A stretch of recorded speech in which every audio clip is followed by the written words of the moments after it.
They did it. They really freaking did it.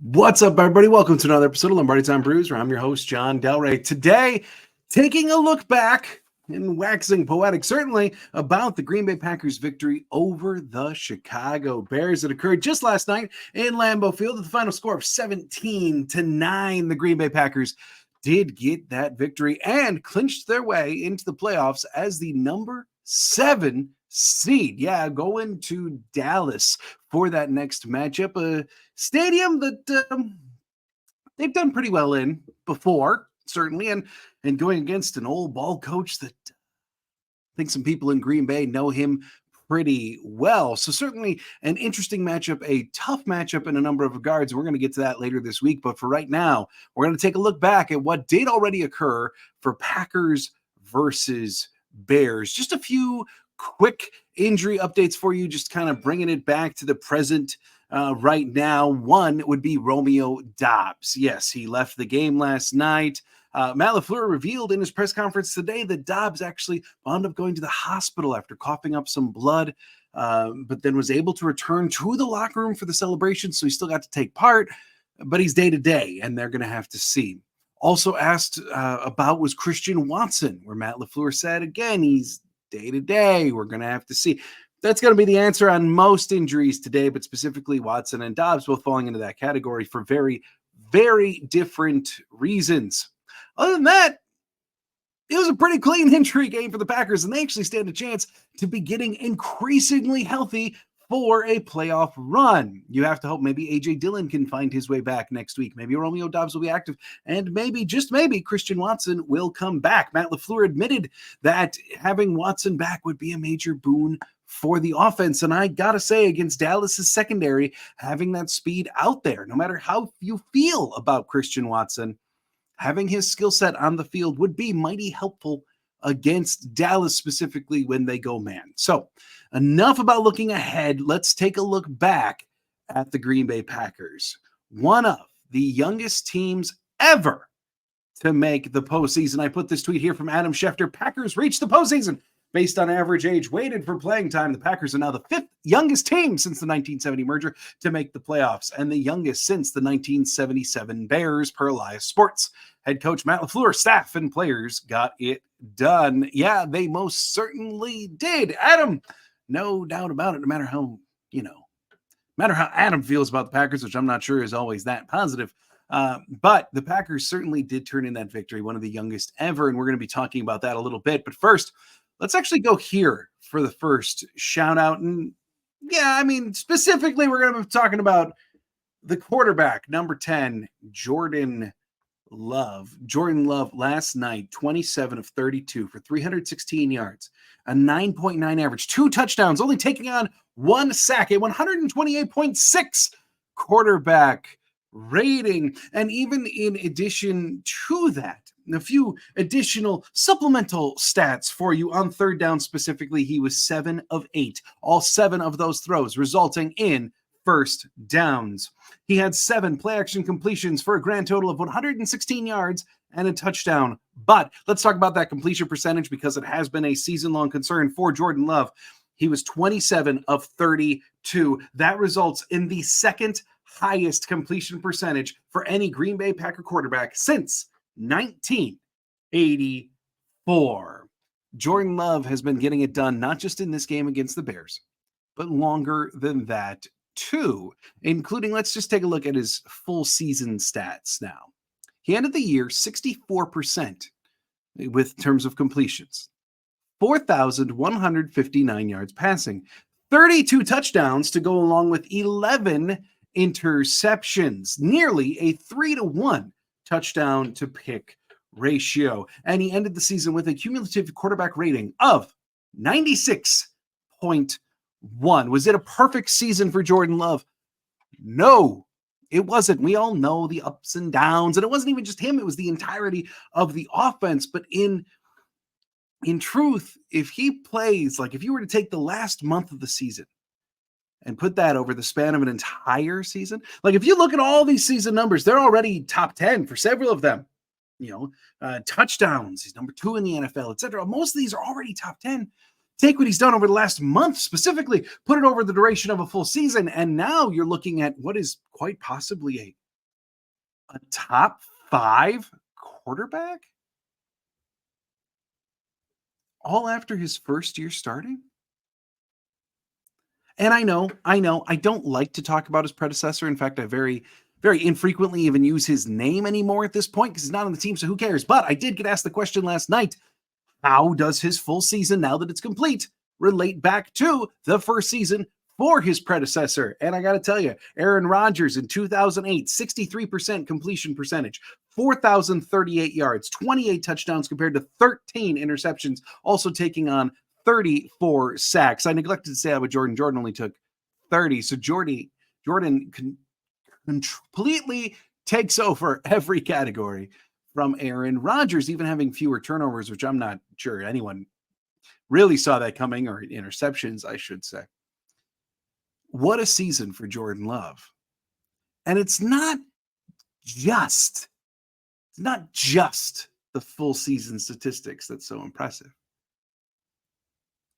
It truly is his mentality of being unflappable. Because we've heard it from LaFleur. We've heard it all throughout the year. Jordan Love is unflappable. We've heard it from defenders even. We just can't get to him in practice. We heard it all the time. But now, over an 18-week season of 17 games of all of these injuries, Aaron Jones going down repeatedly, Christian Watson, who was supposed to become the new superstar wide receiver, down repeatedly. Luke Musgrave, who finally gets a little something going in the offense, goes down with a lacerated kidney. We're trotting out in a must-win game, right? Romeo Doubs goes down in the first quarter. So now you're trotting out Bo Melton, Dontavian Wicks, Malik Heath, and Jaden Reed as your collective of wide receiver. Think about that. That's one guy who's been on the practice squad the vast majority of the year. Whether or not he should have been is a whole other conversation, but he was indeed on the practice squad for most of the year. Your 5th-round rookie, your 2nd-round rookie, and then a UDFA who's made the roster. That's who you're throwing to. And the thing is, throughout the ups and downs of the year, yes, Jordan's play has gone up and down as well, but unflappable feels like just the beginning of the way to describe Jordan Love. Downright concrete in whether his mentals get affected by what's going on around him or not. It's incredibly impressive on a human level. So, and the thing is, too, just going back and watching the way that he played, you want any arm angle possible, he's throwing it right now. The decisions, the reads, everything, it's there. The guy we saw last night will be a top 5 quarterback in the NFL, which means Green Bay has done it again. Let's give a special shout out to those guys that he was throwing to. I didn't mean that as a knock when I listed off. Yep, these are the youngins that he's throwing to. I mean, look, we entered the season with Romeo Doubs and Christian Watson, supposedly the elder statesmen of the wide receiver room. And then a whole bunch of rookies underneath them, with Bo Melton also kind of old in there too. Samari Toure mixing in, but a whole bunch of second-year guys were the old guys in that room. And if you go look at tight ends, you're not getting a lot of relief either there, with Josiah DeGuara as the old man. And he's entering, year 4? So everyone that he's throwing to is on a rookie contract. And let's just look at some of the numbers, right? Jaden Reed, another huge game for him. 4 catches, 112 yards. 4 catches, 112 yards, mind you, on only 4 targets. You want to talk about an efficient game. Average 28 yards per catch and 100% target catch rate. That's pretty darn good. Bo Melton, 5 catches for 62 on 7 targets. Dontavian Wicks, 6 for 61 and 2 touchdowns on 7 targets. It's incredible.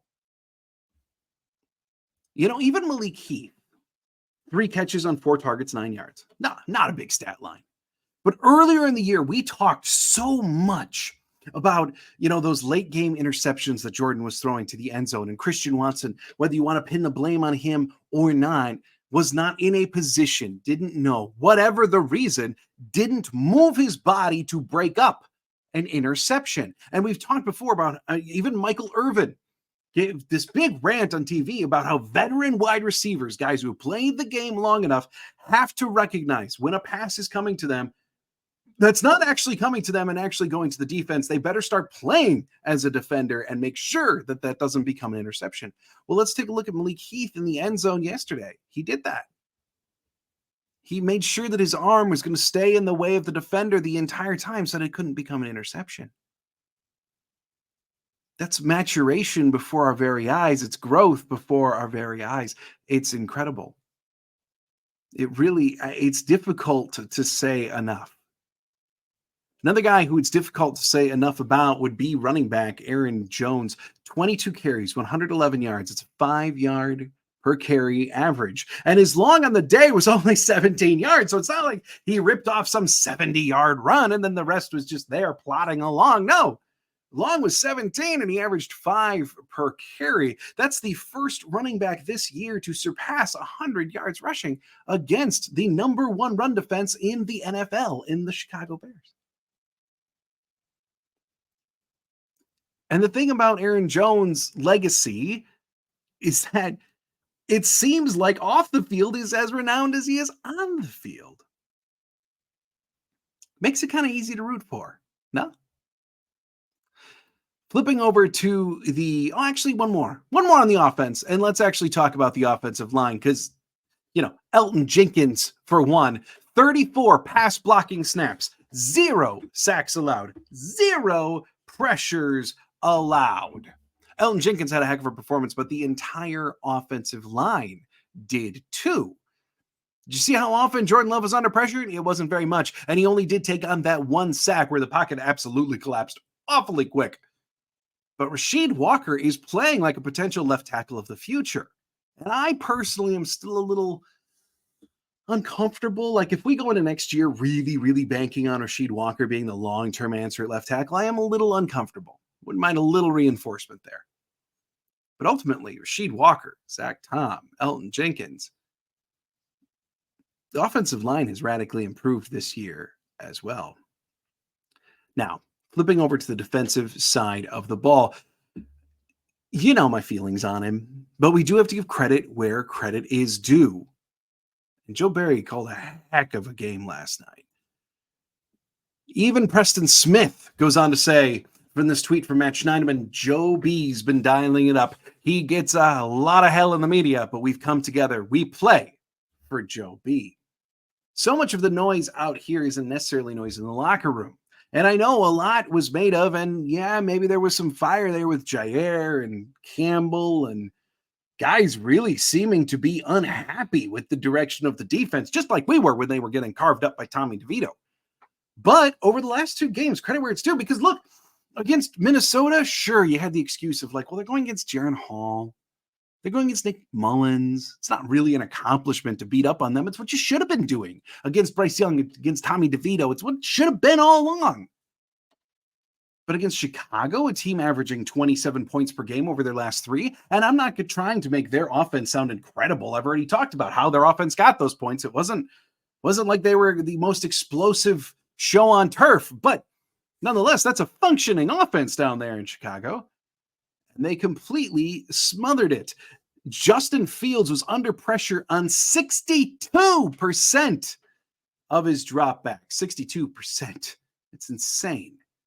Preston Smith seemingly just has the answer for the Bears because he personally is now 12-0 against the Bears in his career.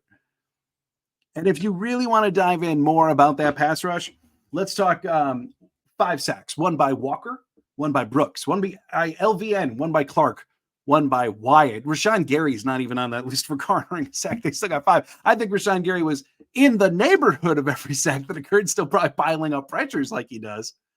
But 5 sacks. Fields was held to 11 of 16 for 148 yards passing.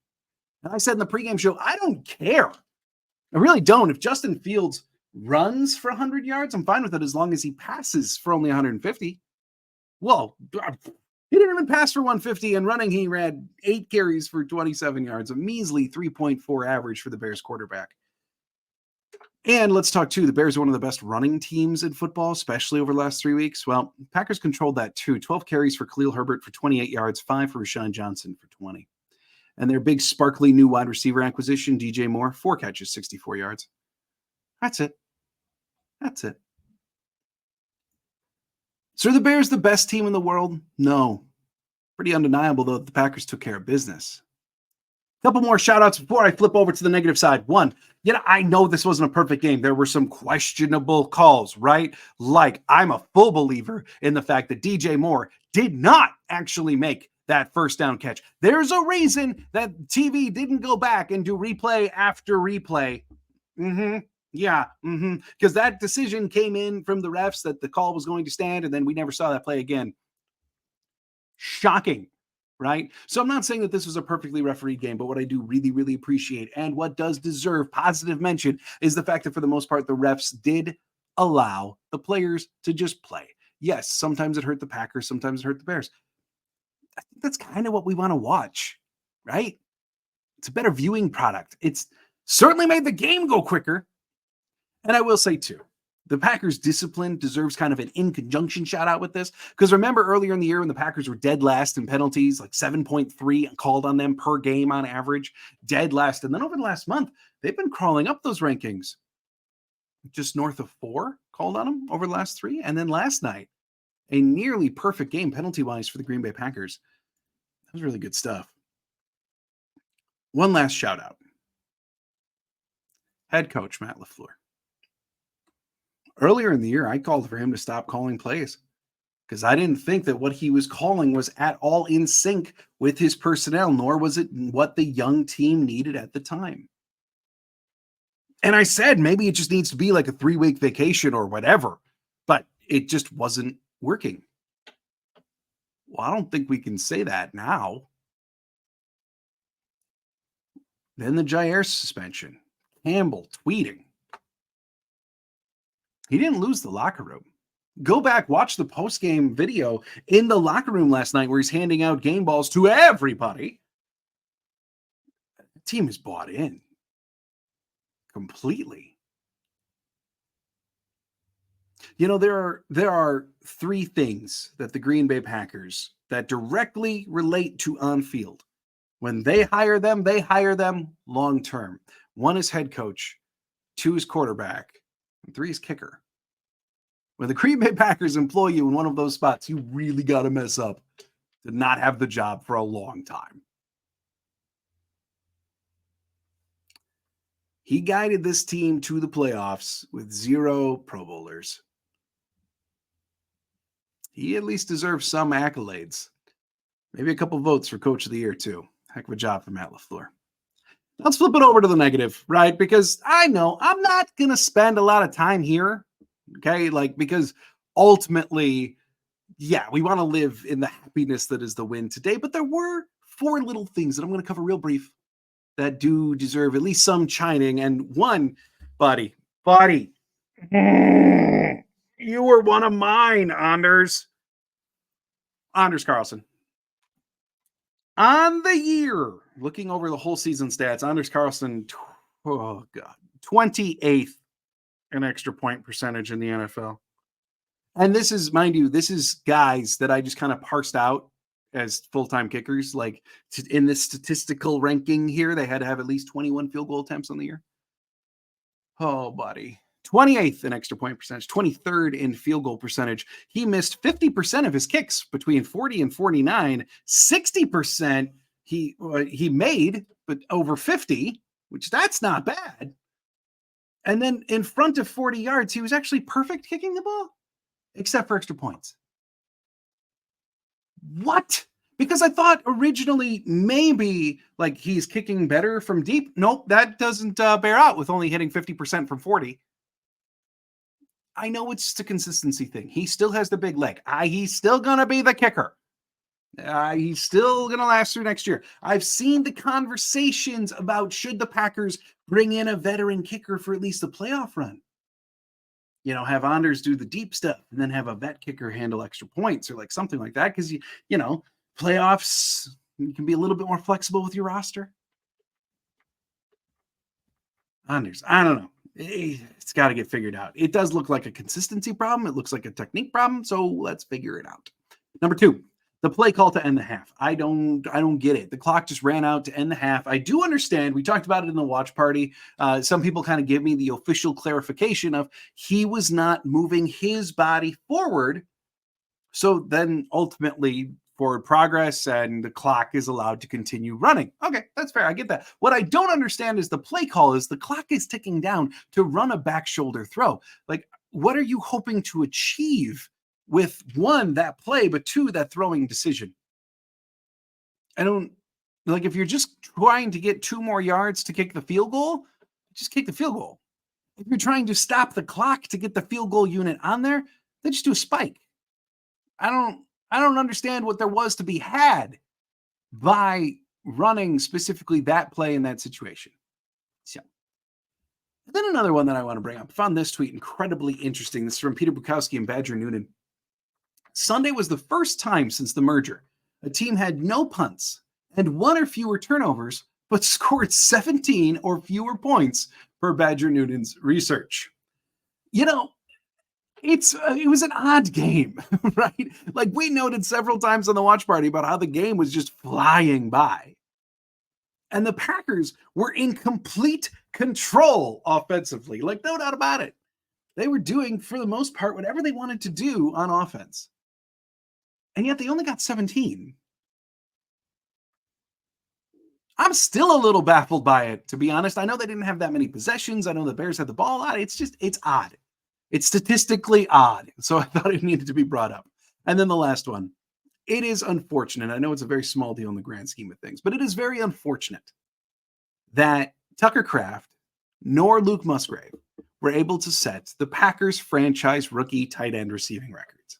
We came into the game, Tucker Kraft needed 40 yards receiving to break Bubba Franks' old record. Luke Musgrave only needed 23. In addition, Luke Musgrave only needed 2 catches to break the reception rookie tight end record.